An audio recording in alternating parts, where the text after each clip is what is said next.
dépend de l'âge de l'enfant et de son degré d'autonomie. Les parents ne sont pas des professeurs, donc ils vont faire du mieux qu'ils peuvent. L'essentiel, c'est de ne pas avoir un enfant qui est dans l'opposition. Donc, on ne part pas dans un bras de fer avec son enfant ou son adolescent.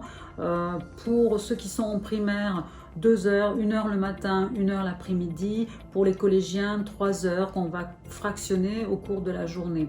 On fait au mieux, on essaye de transmettre ce qu'on peut. Dès que vous sentez que c'est un peu trop compliqué, vous changez. Vous partez peut-être sur la lecture d'un livre, même d'une BD. Ça peut toujours être intéressant.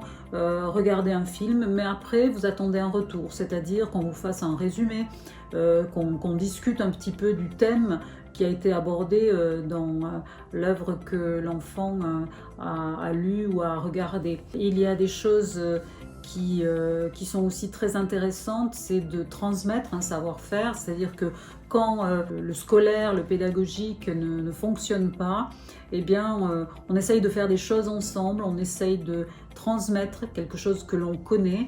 Là, on peut mettre les grands-parents à contribution s'ils sont dans la maison ou s'ils ne vivent pas très loin et qu'ils s'occupent des enfants. Ça, c'est très important parce que ça va permettre aussi de fixer des souvenirs positifs durant cette période. Et quand ils se rappelleront de cette époque du coronavirus, eh bien, ils se rappelleront aussi de ce qu'ils ont fait avec vous. Et ça, c'est très constructif.